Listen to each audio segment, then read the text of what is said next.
네, 아침 울산이 퍼스한테 2대 0으로 또 이겼습니다. 강합니다, 강해. 예. 그래도 꾸준히 다득점을 해가지고 승리를 거두고 있습니다. 이제 제가 뭐 지난번에 말씀드리지 않습니까? 사실 프리뷰 할 때도 그렇고 이거 뭐 사실 퍼스는 크게 걱정 안 한다. 예. 그 예전 뭐 경기했던 것들 봤을 때 이렇게 뭐 사실 뭐 날카로운 팀은 아니다 이렇게 말씀을 드렸고 그게 좀 어느 정도 맞는 것 같아요. 네.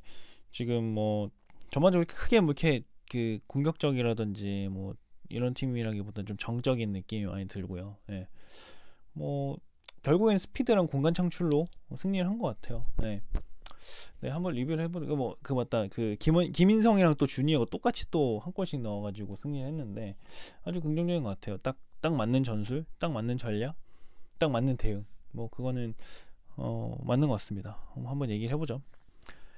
1위 자리를 지켰죠. 다시 수성을 했고 그 FC 도쿄 2위랑 3점 차이, 그 상하이 선화랑은 4점 차이로 해가지고 딱 그 점수 차이를 벌려둔 상태입니다. 10점으로 1위를 기록한 상태고요. 뭐 큰 이변이 없으면 뭐 16강 갈 것 같아요. 선발 라인업은 뭐 조수혁 골키퍼 똑같이 갖고 있고요. 그리고 그 수비진에서 이제 불트위스가 아니라 김민덕 선수가 나왔어요. 전 처음 보거든요. 하여튼 이번 그 아침 출전하는 그 K리그 팀들 다 참 상황이 어렵다는 거를 정말 뼈저리게 느껴요. 그러니까 못 본 선수들이 너무 많이 나와요. 그러니까 제가 한 그 K리그 그래도 작년 경기들 거의 다 봤는데 와 이렇게까지 모르는 선수를 나온 건 처음인 것 같습니다. 진짜. 네, 그래가지고 좀 여튼 재밌기도 하고요. 예, 이런 선수가 있었나 싶기도 하고요. 좀 재밌습니다. 김성준 선수 그리고 그 이제 공격 미드 라인에 그 4-2-3-1의 3에 해당하는 이제 라인에 고명진, 박정인, 정운성. 박정인, 정운성은 꽤 선발로 많이 나왔었죠. 정운성 선수가 선발로 그래서 나오기를 좀 기대는 했는데 서령우 선수도 그렇고 다행히 이번에 나왔어요. 네, 젊은 선수들 위주로 좀 꾸렸죠. 근데 사실 선발 라인업 자체가 이제 김동훈 감독 그 의도를 살짝 알 것 같죠. 그 퍼스 한번 경험해 보니까 뭐 이렇게까지 처음부터 힘 안 줘도 되겠다 싶은 생각이 드는 거죠. 그래가지고 선발 라인업을 저렇게 이제 꾸린 거고 물론 지금 그 제가 사실 전반전을 못 봤어요.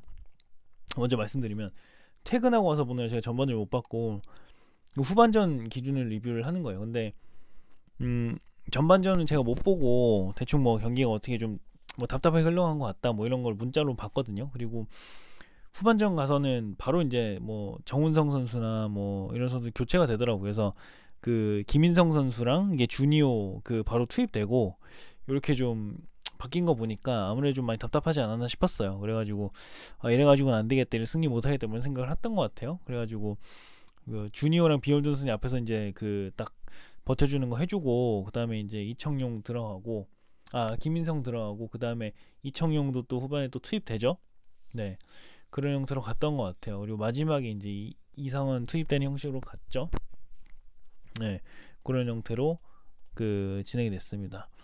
여튼 그 울산현대도 그 잘 쓰는 4백을 기반으로 가되 여기 그 마지막에는 정동호 선수가 또 들어왔어요. 서령우 선수가 뭐 예전에도 리뷰에서도 한번 말씀드렸지만 사실은 조금 흐름이 끊기는 부분이 있었어요. 그리고 아니네요. 그 일단 정동호 선수가 들어가는데 정동호 선수가 잘했던 부분이 이제 서령호 선수가 다르다는 점 제가 말씀드리고 싶었던 거고, 다르게 이제 정동호 선수 크로스가 그래도 좀 장점이 있죠. 지난 경기에서도 그 김인성 선수 골 장면에서 좀 기여를 했죠.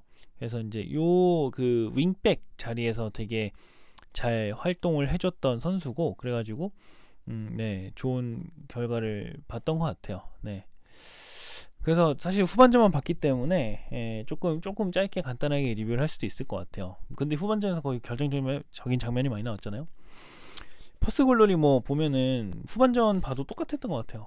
똑같았고 지난 경기랑 선수비 후 글쎄 뭐 역습이라고 할 정도가 뭐 나왔나 모르겠네요. 전반전은 모르겠는데요. 후반전에 뭐 딱히 없었던 것 같아요.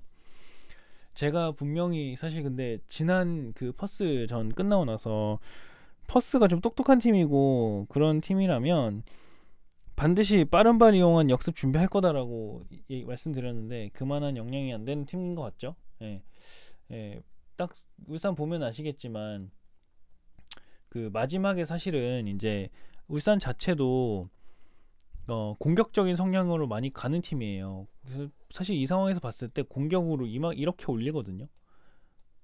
이렇게 올리죠. 그러니까 그 윙에 있던 원래 윙에 있던 선수들이 윙포로 올라가 버리죠. 거의 그런 형태로 하고 윙백에 있던 선수들이 윙 자리로 가요. 거의 그 미드 자리까지.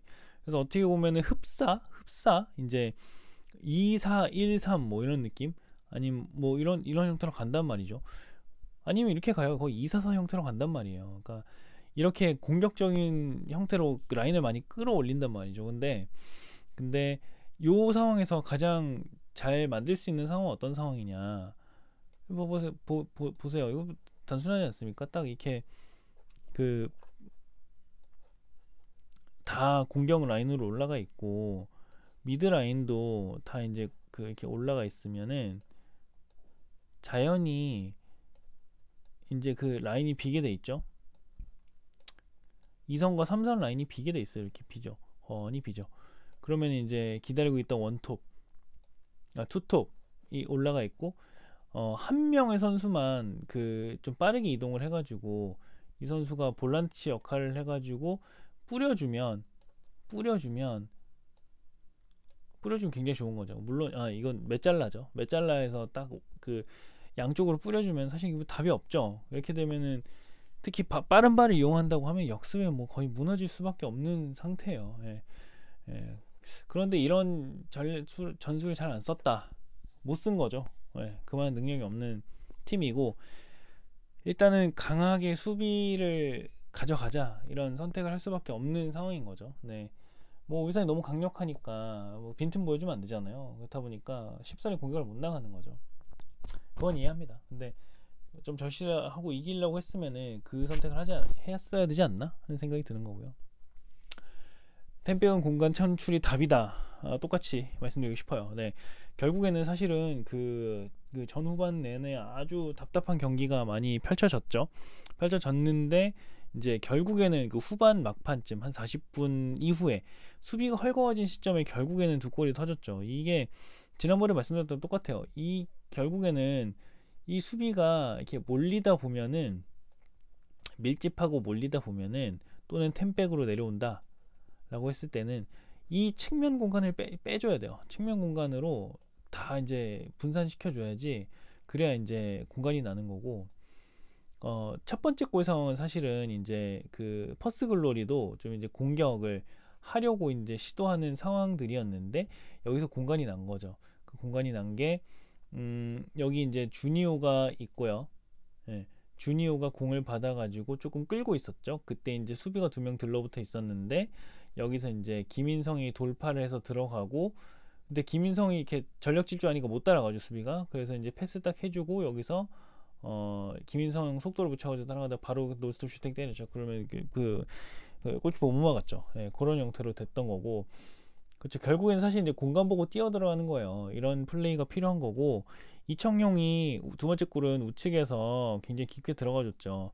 들어가서 컵백 같은 느낌으로 해가지고 살짝 이제 이렇게 띄워줬는데 요거를 김인성이 패스해줬나? 그 다음에 이제 주니오가 그 바로 받아서 골을 넣었던 것 같아요.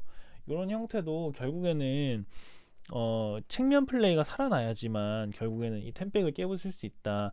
왜냐면 측면으로 깊게 들어가게 되면은 수비가 몰릴 수밖에 없어요. 이쪽으로 몰리든 저쪽으로 몰릴 수밖에 없고요. 그리고 이청용부터 시작해가지고 이렇게 잘라서 들어가는 패스 3자 정도의 패스 이어지면은 공간만 있다면 누구한테 패스할지만 딱 알았다면은 이거는 사실 이제 골이 날 수밖에 없는 상황이죠. 그래서 좋은 상황에서 득점을 한 거고 김도훈 감독의 이제 어떤 선택이 맞았던 거죠. 이런 발 빠른 선수들이 그리고 이제 정확도도 있는 선수들이 들어가서 이제 해결해 줘야 된다. 이런 부분이 잘 맞아 떨어진 거고요. 예. 김인성 선수, 주니어 선수 둘 다 퍼스전에서 골 기록했다는 부분이 굉장히 또 고무적인 것 같아요. 주니어 선수는 사실은 딱 ACL 아챔 출전하기 전까지 골이 없어가지고 조금 굉장히 아쉬운 상태였었는데 특히 이제 계속 패배하면서 조금 좀 신경질적인 모습도 많이 보여줬죠. 근데 딱 퍼스전에서 좀 자신감을 찾은 것 같고요. 김인성 선수도 평소에 스피드는 있었고 돌파는 좋았지만 슈팅이 좀 약했다. 항상 이제 골 결정력이 약하다는 부분이 단점으로 지적됐었는데 이번엔 좀 그거를 두 경기에서 그거를 좀 잘 보여준 것 같아요. 물론 공간이 있는 상황에서 땅볼 슛보다는 왜 김인성 선수는 보면 이제 그 돌파해서 골키퍼랑 1대1 상황이 맞았을 때 다리 사이 골키퍼 가랭이 사이로 넣는 슈팅하는 거 같은 경우는 잘 안 들어가요. 잘 막히거든요. 그러니까 이 슈팅도 사실은 골키퍼가 내가 이렇게 찼을 때 어떻게 이제 그 쓰러지기 때문에 이 공간에 이제 공간이 날 거기 때문에 이쪽으로 슛을 해야겠다. 이런 루트를 보고 이제 슈팅을 하는 건데 그게 이제 김인성 선수는 잘 안 되는 거죠. 그래서 이제 골 넣은 거 보면은 다 사실 볼을 띄워서 골을 넣었죠. 그런 게 잘 맞았다는 부분인 거죠. 만약 땅볼로 깔아서 강하게 슈팅을 했으면 못 넣었을 것 같아. 제가 봤을 때. 근데 볼을 띄워서 인사이드로 안정적으로 차서 넣으니까 잘 들어간다. 그건 좀 잘 먹힌다. 이런 부분. 그래서 사실 이제 김인성 선수를 조금 더 관찰해 보게 된 계기가 됐던 것 같아요. 이번 경기는 두 경기는. 그래서 이런 걸 기반으로 해서 다음 경기들에도 좀 좋은 모습들을 보여줬으면 좋겠네요. 네, 결국에는 이렇게 깨부술 수 있습니다. 템백 깨집니다.